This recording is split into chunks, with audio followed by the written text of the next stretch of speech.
अस्सलाम वालेकुम जी, क्या हाल है आप सबके? उम्मीद है आप सब ठीक होंगे। अल्हम्दुलिल्लाह जी, मैं भी बिल्कुल ठीक हूँ।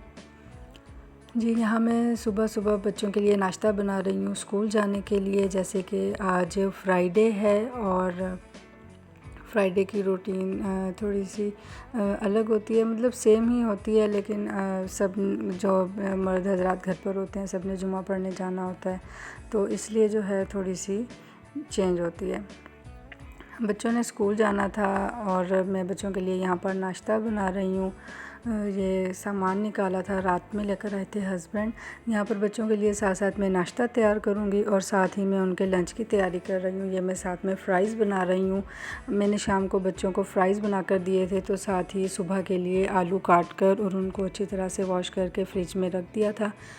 तो इस तरह से ना ये ब्लैक भी नहीं होते हैं और सुबह फ़ौरन से आप इस पर कॉर्नफ्लोर डालें, थोड़ा सा नमक डाल दें, कुटी लाल मिर्च डाल दें और अच्छी तरह से मिक्स करके और फिर आप इसको फ्राई कर लें। जो मदर्स फ्रोज़न आइटम नहीं पसंद करती हैं, तो फिर इस तरह से शाम में काट के रख लिए और फटाफट जो है सुबह 5 मिनट में आराम से बन जाते हैं। तो बच्चों के लिए नाश्ता भी बनाया था। बेटी नाश्ते में शौक़ से टोस्ट खाकर जाती है और बेटा कभी खा लेता है बस, वरना एक गिलास दूध पीकर जाता है और साथ में लंच ले जाते हैं।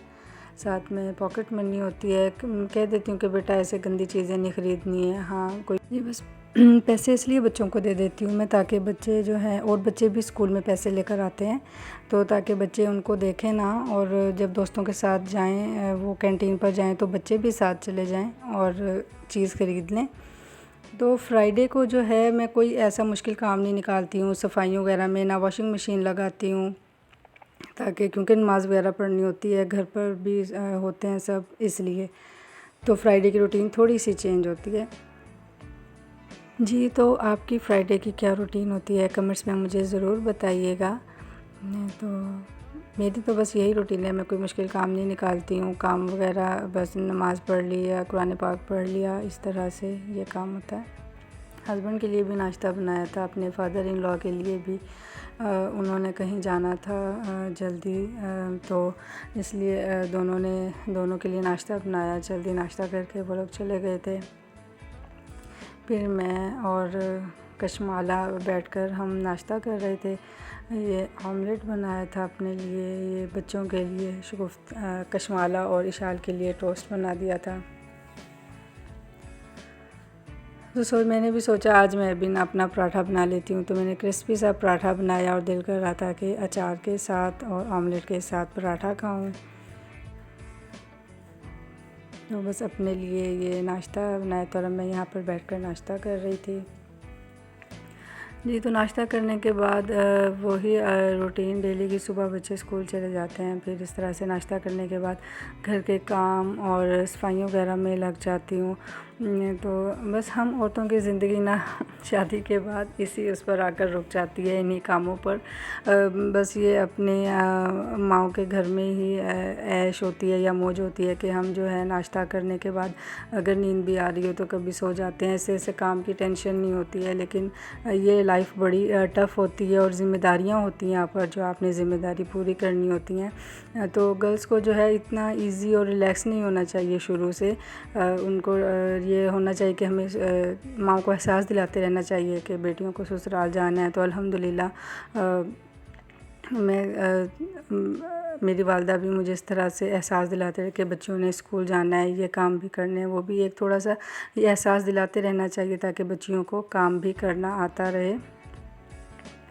और ये रिलैक्सेशन नहीं हो जानी चाहिए कि अच्छा वहाँ जाकर सीख लेंगी, ऐसा बिल्कुल भी नहीं होता है। जब आपको अपने वालदा के घर पर ही आदत नहीं होगी काम करने की, तो फिर आपको आगे भी जाकर काम करने की आदत नहीं होगी और इस तरह से लाइफ काफ़ी टफ़ हो जाती है। तो आप घर अपने मेके की और ससुराल की रूटीन काफ़ी चेंज भी होती है और शादी के बाद की लाइफ वैसे टफ़ हो जाती है, क्योंकि ज़िम्मेदारियाँ ज़्यादा हो जाती हैं। तो जी, मैंने फटाफट काम ख़त्म कर लिया था, किचन की सफाई भी कर ली थी, बर्तन धो लिए थे, साथ साथ जो है सफाइयाँ कर ली थी, मोपिंग कर लिया था। तो जी सोचा कि अपनी जो है जल्दी से ये ऑयलिंग कर लूँ बालों में। ये मैंने ऑयल बनाया था, इसमें एलोवेरा जेल था, सरसों का तेल लिया था, एलोवेरा जेल, मेथी दाना, कलौंजी, प्याज कट करके डाल दी थी और हल्की आंच पर इसको पकने के लिए रख दिया था। जब सारा मसाला जो भी इसमें डाला था वो ब्राउन हो जाए, फ्राई हो जाए, तो उसके बाद जो है फिर इसको मैंने छान कर इस बॉटल में डाल लिया था, क्योंकि इससे सर में ख़ुद अपने हाथों से लगाने से आसानी हो जाती है। ये जो इसका छोटा सा होल है, तो बॉटल को पकड़ा और उंगली की मदद से, फिंगर्स की मदद से जो है अपने बालों को स्प्लिट करके और ऑयल लगाते जाएं, तो इससे बड़ी अच्छी सी ऑयलिंग हो जाती है। तो जी मैं आज बना रही हूँ बनाना ब्रेड, बनाना केक। तो मैं ख़ुद भी ये फ़र्स्ट टाइम बना रही हूँ, तो मैंने सोचा चलें आपके साथ भी रेसिपी शेयर करती हूँ। और साथ मैंने साबुत मसूर की दाल चढ़ा दी थी, बिल्कुल इसी तरह से जैसे मूंग मसूर की दाल चढ़ाते हैं। नमक, मिर्च, पीसी मिर्च, सारे मसाले डालकर, टमाटर, हरी मिर्चें, और फिर बाद में मैं इसको बघार लगा लूँगी। तो जी चलिए अब हम अपने केक की तैयारी स्टार्ट करते हैं। तो जब केक बनाना स्टार्ट करें तो सबसे पहले जो है आप अपने कढ़ाई को, जिस बर्तन में आपने केक बेक करना है, उसको आप प्री हीट होने के लिए रख दें हल्की आंच पर। और यहाँ पर दूध, अंडा अगर आपने फ्रिज में रखा हुआ है तो उसको पहले से बाहर रख दें ताकि वो रूम टेम्परेचर पर आ जाए। तो जी देखिए काम ख़त्म करने के बाद अभी मैं कुकिंग स्टार्ट की थी और बच्चे भी स्कूल से आ गए थे।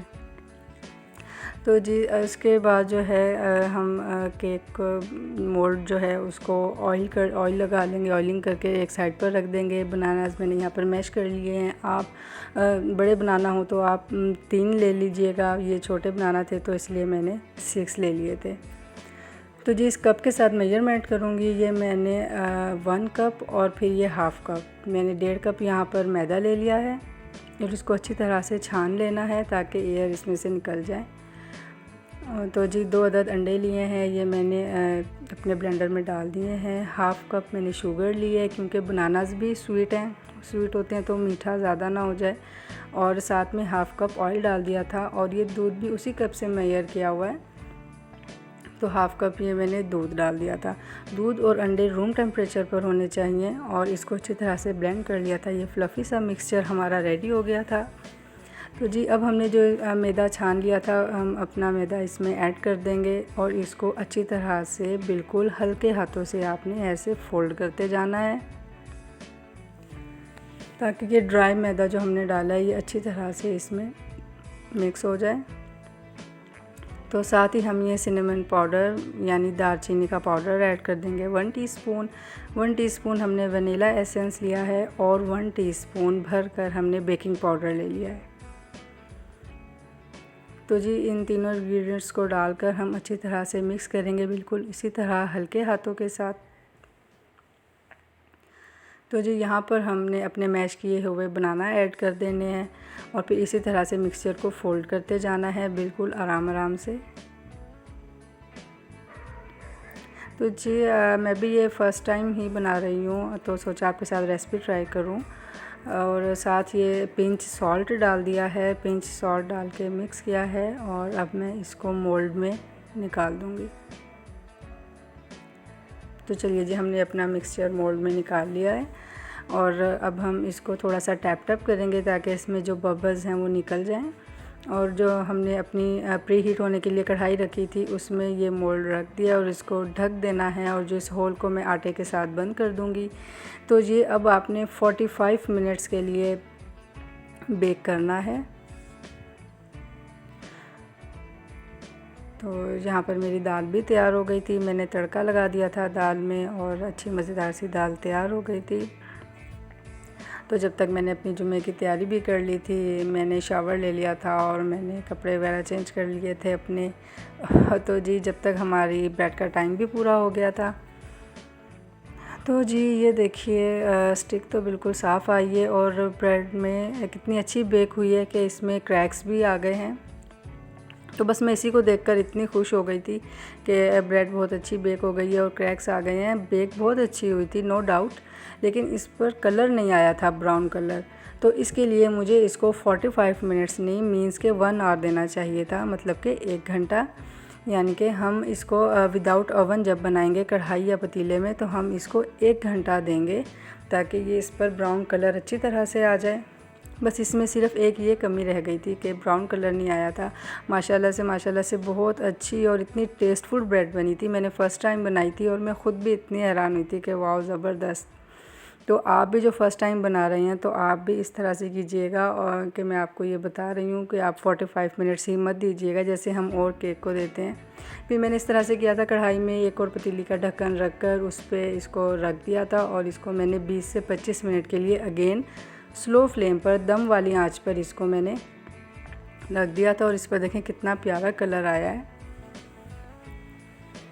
और इतनी मज़े की ब्रेड बन गई थी, इतना प्यारा कलर आया था। सॉरी ब्रेड नहीं, केक। बहुत टेस्टफुल बनाना ब्रेड बनी थी। जी, तो फिर से मैंने ब्रेड बोल दिया है जी। मेरी बनाना केक बहुत अच्छा बना था।